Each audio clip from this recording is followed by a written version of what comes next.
საღამომშვიდობისა, გამარჯობა ყველას. ჩემი მისია ამ პანელში არის ის, რომ გაგიზიაროთ კარგი ამბები, რადგან ნამდვილად არსებობს კარგი ამბები გასაზიარებლად. ეს სრულებაა და ჩვენ ამას მიჩვეულები არ ვართ. მაგრამ რადგან ეს არის ებრაული კონფერენცია, რომელიც ისრაელზეა ორიენტირებული, უნდა დავიწყოთ სუდი ამბებით.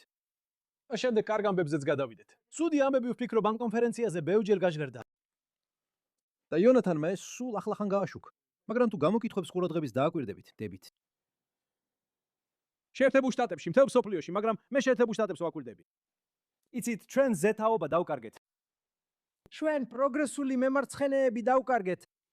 და ვფიქრობ ჯონათანმა კარგად აღწერა ეს. საქმე ისაა, რომ ახლა ბრძოლა მიმდინარეობს კონსერვატიული მოძრაობის, ამერიკა უპირველეს ყოვლისა მოძრაობის არსისა და სულისკვეთებისთვის შეერთებულ შტატებში. ჩვენ ეს ბრძოლა არ წაგვიგია, ბრძოლა გრძელდება. მაგრამ ღმერთო მეორე მხარემ სწრაფი და შემაშფოთებელი პროგრესია ჩვენა. ეს არის სუდი ამბავი. ჩვენ ყველამ ეს ვიცით. აი რაზეც მინდა ყურადღება გამომახვილოთ. რადგანაც ეს რიცხვები შემცირდა, ისრაელის ახალი კრიტიკოსების უმეტესობა, ისრაელის ახალი სკეპტიკოსების უმეტესობა. მათ შორის არ არის გამოკვეთილი ანტისემიტიზმი. იცით, ანტისემიტების ის შეურყეველი ბირთვი ყოველთვის დაახლოებით 10%-ის ფარგლებში იყო და ეს ოსობო არ შეცვლილა. რაც შეიცვალა ის არის, რომ მათ აქვთ ახალი არხები თავიანთი დეზინფორმაციის გასავრცელებლად. ისინი ავრცელებენ მახინჯ ანტიისრაელურ ნარატივს და ამ ნარატივმა ჩვენი მედიისა და სოციალური მედიის მნიშვნელოვან ნაწილებზე გაბატონდა. ამიტომ ეს გავლენას ახდენს იმ 80%-ზე, ვინც შუაშია და მათ ისრაელის წინააღმდეგ განაწყობს. ამიტომ მარცხნივ დანაკარგები ზეთაობაში ძირითადად შედეგია. ისრაელზე მახინჯი და ცრუ ნარატივის გავრცელებისა. და ეს კარგი ამბავია. რადგან თუ ეს ტყუილების შედეგია, თუ ეს ცრუ ნარატივის შედეგია, ეს ნიშნავს, რომ ამ ტყუილებთან დაპირისპირება, ამ ნარატივის სიმართლით გაბათილება ნამდვილად შეუძლია და ახდენს ცვლილებას. და ასეა. მაგრამ აი რა უნდა გვახსოვდეს? უმეტესად ჩვენი საზოგადოების მიერ ისრაელის შესახებ სიმართლის გავრცელების გზები ძირითადად არაეფექტურია. ამერიკული საზოგადოება, ამერიკული კამპუსები იზოლირებული გახდა. ყველა ცხოვრობს იდეოლოგიურ იზოლაციაში, იქნები პროგრესული მემარცხენე თუ America First მემარჯვენე. სადაც ყველაფერი, რასაც კითხულობ და რასაც ხედავ მედიაში, სოციალურ მედიაში, შენი მეგობრებისგან ადასტურებს იმ იდეოლოგიური იზოლაციის დომინანტურ ნარატივებს. და ამიტომ როცა ჩვენ ვამზადებთ დიდ პროისრაელურ ინფორმაციას, დიდ პროისრაელურ სპიკერს, იმ ადამიანების უმეტესობა, ვისაც ეს ინფორმაცია სჭირდება, არტოვებს თავისი იდეოლოგიური იზოლაციის კომფორტს, რომ მოვიდეს და მოусმინოს ჩვენს პროისრაელურ სპიკერს, თუ მხოლოდ გასაპროტესტებლად მოდიან.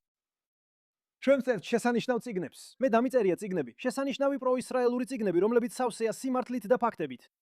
ის ადამიანები, რომლებიც იმ იდეოლოგიურ იზოლაციებში არიან და გვიწევენ წინააღმდეგობას, არ ყიდულობენ ჩემს წიგნებს ან თქვენს წიგნებს და არ სწავლობენ სიმართლეს ისრაელის შესახებ. იგივე ეხება ჩვენს პროისრაელურ ვიდეოებს, იგივე ეხება ჩვენს პროისრაელურ სტატიებს. ამიტომ ჩვენი სიმართლე ნამდვილად მოქმედებს. ჩვენი სიმართლე ნამდვილად ცვლის გულებს და გონებებს, მაგრამ ის, რასაც ჩვენი საზოგადოება აკეთებს, უმეტესწილად ვერ აღწევს იმ იზოლირებულ ჯგუფებს, ვისაც ეს ყველაზე მეტად სჭირდება. ჩვენ მაკაბის სამუშაო ჯგუფში ვკონცენტრირდებით და მხოლოდ ამ გამოწვევაზე ვმუშაობთ. ხო ასეა, ისრაელის მხარდამჭერ საზოგადოებაში ჩვენ არ გვაქვს კონტენტის პრობლემა. ჩვენ გვაქვს შესანიშნავი, დამაჯერებელი, ძლიერი ისრაელის მხარდამჭერი კონტენტი. ჩვენ გვაქვს გავრცელების პრობლემა. ჩვენ ვერ ვახერხებთ ამ კონტენტის ჩვენი ისრაელის მხარდამჭერი წრიდან გამოყვანას და იმ საზოგადოებამდე მიტანას, რომლებსაც ეს სჭირდებათ და უნდა იცოდნენ ამის შესახებ. ჩვენ მთლიანად ამ პრობლემაზე ვკონცენტრირდებით, როგორ მივაწვდინოთ სიმართლე იმ ადამიანებს, ვისაც ეს ყველაზე მეტად სჭირდებათ. ჩვენ გვაქვს რამდენიმე პროგრამა, რომლის მეშვეობითაც ამას ვახორციელებთ. დღეს საღამოს მინდა ყურადღება გავამახვილოთ ჩვენს ყველაზე ეფექტურ პროგრამაზე, ყველაზე ეფექტურ გზაზე, რომლითაც ადამიანებს ვაჩვენებთ სიმართლეს ისრაელის შესახებ. ეს არის მათი ისრაელში ჩამოყვანა. ჩვენ ყველას ვერ ჩამოვიყვანთ ისრაელში, ამიტომ ორ კატეგორიაზე ვამახვილოთ ყურადღებას. ჩვენ ჩამოყავს სოციალური მედიის გავლენიანი პირები. და მას შემდეგ, რაც ისრაელმა საზღვრები გახსნა COVID-ის შემდეგ, ჩვენ ჩამოვყავს 300-ზე მეტი გავლენიანი პირი, რომელთაგან თითოეულს საშუალოდ 3 მილიონი გაუნწერი ყავს სხვადასხვა პლატფორმაზე. ჩვენ ვთავაზობთ მათ სპეციალურად მორგებულ გამოცდილებას ისრაელში, რაც უმეტესობას ჩვენს მეგობრებად და მოკავშირეებად აქცევს, რომლებიც ჩვენს სიმართლეს ახალ აუდიტორიებს უზიარებენ. და შემდეგ ჩვენც იგივეს ვაკეთებთ. და შემდეგ იგივეს ვაკეთებთ ჩვენი ქვეყნის მასშტაბით 65 საუნივერსიტეტო კამპუსზე და ასევე ზოგუცხოურ კამპუსზეც, სადაც კამპუსს ვსწავლობთ. ყველას ისრაელში ვეჩამოვიყვანთ. უნდა ვიყოთ შერჩევითები, როცა არაებრაელებზეა საუბარი. ჩვენ ვსწავლობთ კამპუსს. ვადგენთ, ვინ არიან ის 20 ადამიანი, რომლებიც კამპუსის პოლიტიკას მართავენ. როგორც წესი, პოლიტიკურ დისკუსიას, როგორც წესი, 20-ზე მეტი გავლენიანი პირი და ლიდერი არ განსაზღვროს. მოდით წავიყვანოთ ისინი ისრაელში 5 ისრაელის მხარდამჭერ სტუდენტთან ერთად, რომლებიც იქ იმისთვის არ არიან, რომ ისრაელით ისიამოსიამოვნონ, არამედ იმისთვის, რომ ამ 20 ადამიანთან ურთიერთობები ააშენონ და განავითარონ. შემდეგ ეს მოგზაურობა მათ ცვლის. და ეს საოცარი რამაა. ჩვენ ვიცით, რომ ისრაელში მოგზაურობები ძალიან მნიშვნელოვანია ებრაელებისთვის და ცვლის მათ ცხოვრებას. ბირთრაითი დიდი წარმატებაა. ჩვენ ვიცით, რომ ისრაელში მოგზაურობა შესანიშნავი რამაა ჩვენი ევანგელური ქრისტიანი მეგობრებისთვის და ისინი სახლში ბრუნდებიან ძალიან აღფრთოვანებულები და გატაცებულები. ჩვენ ვიცით, რომ ეს მათთვის მუშაობს. მაგრამ ისრაელის სიმართლე იმდენად ძლიერია, რომ ის მუდმივად, თითქმის ყოველთვის სulis ისრაელის სკეპტიკოსებს და კრიტიკოსებს, რომლებიც ჩვენს კამპუსებზე პოლიტიკას დომინირებენ. და ასე რომ ისინი ბრუნდებიან სკეპტიკოსებიდან და კრიტიკოსებიდან მეგობრებად და მოკავშირეებად გარდაქმნილები და ჩვენთან ერთად მუშაობენ კოალიციების შესაქმნელად, რომლებიც კამპუსზე ბრძოლასა და გამარჯვებას შეძლებენ. მაგრამ ნუ დაიჯერებთ მხოლოდ ჩემს სიტყვას. ჩვენთან ერთად არიან რამდენიმე მეგობარი, რომლებმაც მონაწილეობა მიიღეს ამ პროგრამებში და პირადად შეუძლიათ ისაუბრონ იმაზე, თუ როგორ შეცვალეს ამ პროგრამებმა ისინი. მინდა ბლესინგით დავიწყო. ბლესინგი ჩვენი სტუდენტია სამხრეთ აფრიკიდან, უიცის უნივერსიტეტიდან. ის სწორად წარმოთქვამს მის სახელს თქვენთვის. მე მას უიცის უნივერსიტეტს უწოდებ. ბლესინგის მშობლები. იზრდებოდნენ და ცხოვრობდნენ აპარტეიდის პირობებში. ბლესინგს, როგორც ყველა შავკანიან სამხრეთ აფრიკელს ეუბნებოდნენ, რომ ისრაელი აპარტეიდის ქვეყანაა. ისრაელის გულშემატკივარი არ იყო, მაგრამ მას ყოფნი და გამბედაობა, რომ ერთ-ერთ ჩვენს მოგზაურობაში წამოსულიყო და საკუთარი თვალით დაენახა სიმართლე და ამ სიმართლემ ის შეცვალა. Blessing, გთხოვ, გაგვიზიარე შენი გამოცდილება. საღამო მშვიდობის საყველას. ჩემთვის ნამდვილად დიდი პატივია აქ ყოფნა. დიდი მადლობა. თავს ძალიან დალოცვილად ვგრძნობ, რომ აქ ვარ. ჩემი სახელია Blessing Matlabela. მე სამხრეთ აფრიკიდან ვარ. ამჟამად ვსწავლობ სამართალს ვიცის უნივერსიტეტში. და პირველად ისრაელში 2024 წელს ჩამოვედი.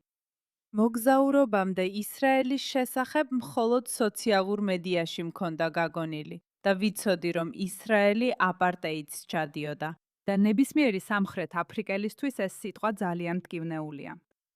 ჩვენს ქვეყანას ძალიან მტკივნეული წარსული აქვს გამოვლილი და რადგან ეს სიტყვა ისრაელს უკავშირდებოდა, მე მართლა მძულდა ისრაელი და ისრაელის შესახებ არასდროს არაფერი ვიცოდი, გარდა იმისა, რასაც სოციალურ მედიაში ვხედავდი. მაგრამ გადავწყვიტე გადამეფასებინა ჩემი შეხედულებები და არ ყოფილიყავი ინტელექტუალურად ზარმაცი, როცა ამ მოგზაურობაში წამოვედი. და ეს ნამდვილად ცხოვრების შემცვლელი გამოცდილება იყო. გამიკვირდა, რომ ეს მართლაც დავინახე. ჩვენ გვყავს მუსლიმები, გვყავს არაბი, გვყავს არაბუხავს არაბული მოსახლეობა, გვყავს ქრისტიანები, ეთიოპიელი ებრაელები, ზოგი ისეთია, როგორც მე ვარ. არის ებრაული თემიც და ძალიან ბევრი სხვადასხვა რელიგია, ძალიან ბევრი განსხვავებული ადამიანი. თელ-ავივიც კი ძალიან თანამედროვე იყო. მე მეგონა მთელი ქვეყანა კონსერვატიული იყო, მაგრამ ქვეყნის მრავალფეროვნების ნახვა ნამდვილად ძალას მაძლევდა. მაგრამ ამ მოგზაურობაში ჩემთვის ყველაზე გარდამტეხი ის იყო, რომ ვისაუბრე ნოვა ფესტივალის გადარჩენილთან. მესმოდა, რომ ქალები სასტიკად გააუპატიურეს და სექსუალურად დააზიანეს. ეს ჩემთვის სრულიად ახალი იყო. არასდროს მიფიქრია, რომ ასეთი რამ შეიძლებოდა მომხდარიყო და სამხრეთ აფრიკაში სწორედ ასეთ ისტორიას გვიყვებიან. ჩვენგან ბევრმა არ იცის 7 ოქტომბრის შესახებ. ვერ შევძლებდი ამ ქვეყნის დატოვებას და სამხრეთ აფრიკაში დაბრუნებას ისე, რომ არ მესაუბრა იმ ქალების ისტორიებზე, რომლებიც იმ დღეს დაიღუპნენ. ეს კაცობრიობის მიმართ უსამართლობა იქნებოდა. მას შემდეგ ჩემი ცხოვრება ანტისემიტიზმთან ბრძოლას მიუძღვენი და ამით ვამაყობ.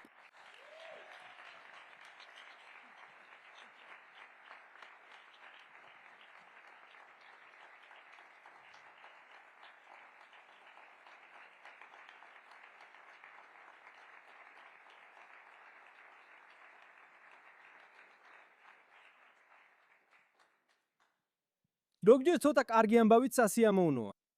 Blessing, მადლობა, ღმერთმა დაგლოცოს Blessing.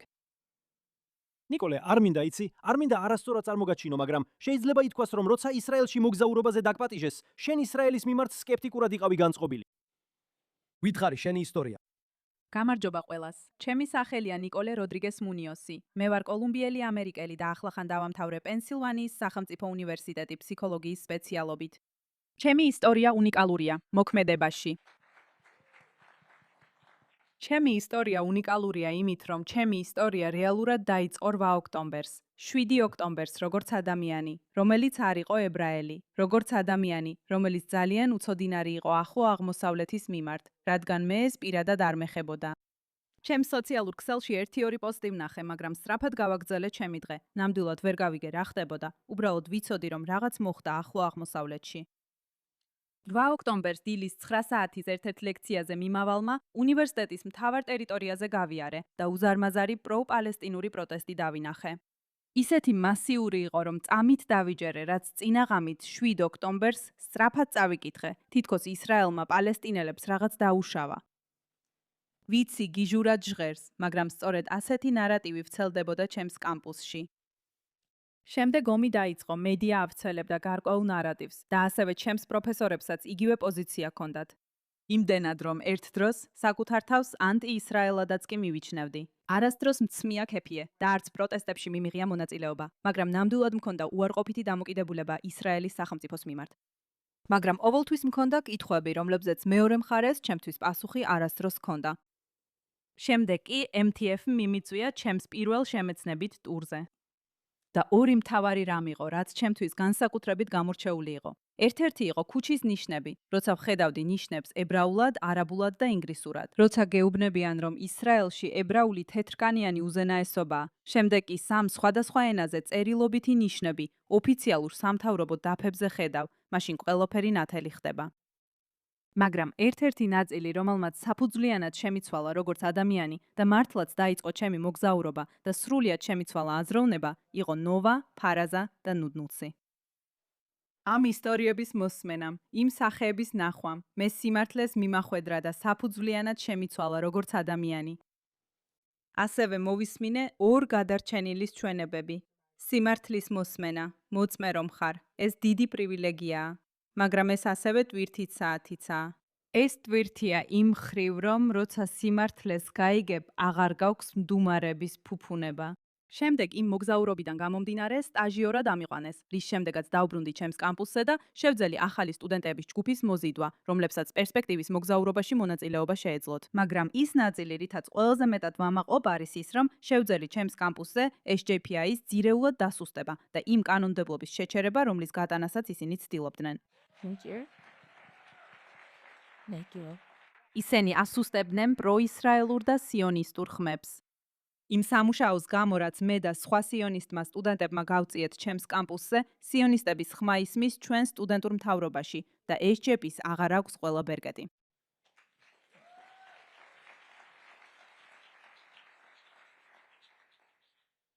ეს მოგზაურობა არის რაღაც, რაც ფუნდამენტურად ცვლის ადამიანს და მართლაც ცხოვრებას ცვლის. მას შემდეგ მე სტაჟირებას გავდივარ ნათანთან, რომელიც ამერიკულია. არსებობს ამერიკული ფილიალი და ისინი აგროვებენ თანხებს ისრაელის თრაელის თავდათვის ძალების ჯარისკაცებისთვის, რომლებიც პოსტტრაუმული სტრესული აშლილობის გადალახვას ცდილობენ და ეხმარებიან მათ ამ პროცესში. რადგან დღის ბოლოს ჩვენ მხოლოდ დაცვა კი არ გვჭირდება. ისრაელის სახელმწიფოს კი არა, არამედ მისი ხალხის დაცვაც გვჭირდება და ამით დიდი ნაწილი იწყება ჩვენი ჯარისკაცების დაცვით. ეს არის ჩემი ისტორია. დიდი მადლობა ამისთვის.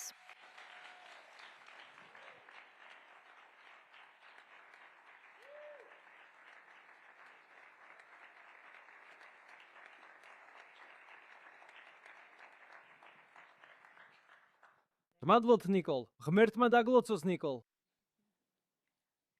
მეგობრებო, ეს ნიკოლის დალოცვა სწორედ ასეთი ადამიანები არიან, ვისაც პესიმისტები და სკეპტიკოსები ამბობენ, რომ დავკარგეთ ისინი, დავკარგეთ მემარცხენეები, ყველა გძულს, ყველა ანტისემიტია. არა. მეორე მხარემ ჩვენზე უკეთ-მეკეთ მოახერხა იმ იდეოლოგიურ სილოში შეღწევა და მათი მცდარი ნარატივის გავრცელება. თუ შევძლებთ რესურსების მობილიზებას, რომ იმ სილოში შევიდეთ და კონკურენცია გაუწიოთ, ჩვენი სიმართლე ყოველთვის დაამარცხებს მათ ტყუილებს. მეტი ნიკოლი იქნება, მეტი დალოცვა იქნება. ეს ისაა, რისი გაკეთებაც შეგვიძლია. არ უნდა დაუნებდეთ, უნდა გავაორმაგოთ ძალის ხმევა. ეხლა კამპუსზე ყველაფერს ვაკეთებთ ჩვენი ებრაელი სტუდენტი მოკავშირეების მეშვეობით. გულისხმობ, მე არა, იცი, დიდი ხანია კამპუსზე არ ყოფილვარ. ამიტომ მჭირდება ადამიანები ადგილზე რომ ამ კამპუსში ვითარება გამირკვიონ, მითხრან ვინ უნდა იყოს იმ ავტობუსში. შემდეგ მათთან ერთად ავიდნენ ავტობუსში და ააშენონ ის ურთიერთობები, რომლის მეშვეობითაც ქმნით გამარჯვებულ კოალიციებს. სტენფორდის უნივერსიტეტში არა მეგობრული ადგილი. კევინი ჩვენი ებრაელი მოკავშირე იყო. ერთ-ერთ ჩვენს მოგზაურობას ხელმძღვანელობდა. კევინ, როგორ ჩაიარა? საოცარი, მადლობა. საშინელება, როცა ესეთ ადამიანებს უპირისპირდები. თქვენ ორმა შესანიშნავი საქმე გააკეთეთ. სანამ მაგო ეს სამუშაო ჯგუფზე ვისაუბრებ, რომელიც ძალიან მიყვარს, მინდა გითხრათ რატომ ჯერა მისი. ეხლა დაახლოებით 11 დღეში ჩემი დიდი ქვეყანა აპირებს იზეიმოს თავისი 250-ე იუბილე. და რომ ჩემში ჩავნერგო. თავიდან ჩავნერგო 1776 წლის სულ. მე დავბრუნდი და დავიწყე თომას ჯეფერსონის ნაწერების კითხვა. მე ვიპოვე წერილი, რომელიც მან 1820 წელს უილიამ როსკოს გაუგზავნა ვირჯინიის უნივერსიტეტის შესახებ. ჯეფერსონმა დააარსა ვირჯინიის უნივერსიტეტი. და მან თქვა დაახლოებით ასე. ეს ინსტიტუტი დაფუძნებული იქნება ადამიანის გონების შეუზღუდავ თავისუფლებაზე. აქ ჩვენ არ გვეშინია მივკვეთ სიმართლეს, სადაც არ უნდა მიგვიყვანოს. და არც შეცდომის დაშვების გვეშინია, სანამ გონებას თავისუფლად შეუძლია მასზე ბრძოლს. რამდენად დავიცით? ბოლო 4 წელი სტენფორდის უნივერსიტეტში გავატარე, რომელიც ერთ-ერთი საუკეთესოა ქვეყანაში და ძალიან მომწონდა იქ გატარებული დრო. მაგრამ ის აზრი, რომ გონება თავისუფალია შეცდომებთან საბრძოლველად, უბრალოდ ციცრუე. კამპუსზე იყო ადგილები, სადაც მე და ჩემს იდეოლოგიასთან დაკავშირებულ ადამიანებს ფიზიკურად არ შეგვეძლო შესვლა. იყო ინტელექტუალური სივრცეები, სადაც თუ ვინმე გაბატონებულ შეხედულებას არ დაეთანხმებოდა განსხვავებულ აზრს გამოთქვამდა, იმ ადამიანს ან გააძევებდნენ, ან სოციალურად გარიყავდნენ. და რა ჩვენ ნახეთ, არის ამერიკული ინსტიტუტის დასუსტება. საკითხი რეალურად ისაა, რომ საწინააღმდეგო ნარატივი უბრალოდ არ არსებობს. არსებობს მილიონი ორგანიზაცია, რომელიც ისრაელზე საუბრობს, რომლებიც სტუდენტებს ისრაელში მიყავთ. მინდა ვისაუბრო იმაზე, რაც Maccabi Task Force სხვებისგან გამოარჩევს. ეს მხოლოდ იმიტომ არ არის, რომ ისინი არაებრაელ სტუდენტებსაც მიყავთ ისრაელში, არამედ იმიტომაც, რომ მათ ყველაფერს აჩვენებენ. მოდიხარ ისრაელში და ხედავ ყველაზე საშინელ და დამანგრეულ მოვლენებს, რაც ისრაელებს გადახდათ. მაგრამ რეალურად ისრაელებთან არ საუბრობ. ისტორიულად Maccabi Task Force-ის სტუდენტებს A-ზონაში მიყავდა.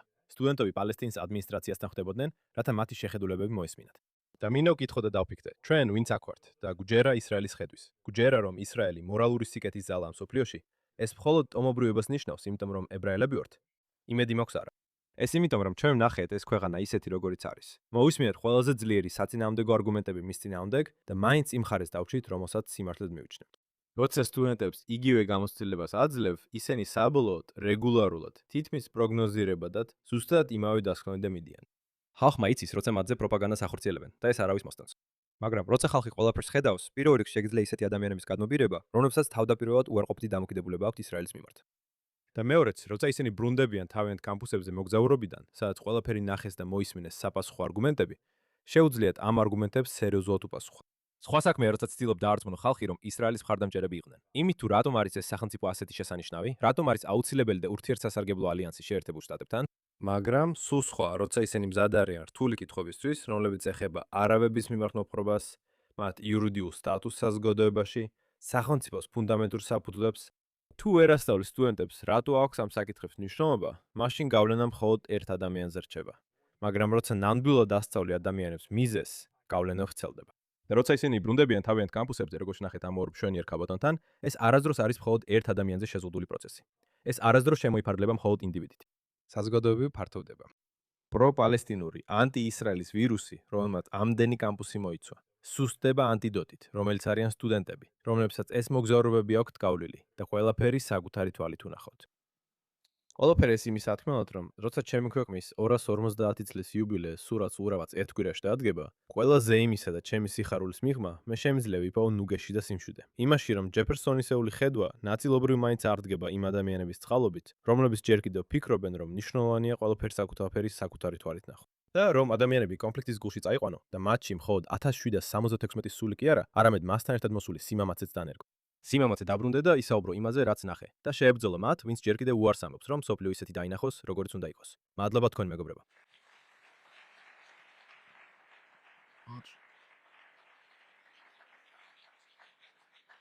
კევინის მოგზაურობაზე ჩვენ არ მიმოყავს თუ შენ იცი თუ ანტისემიტად გაიზარდე.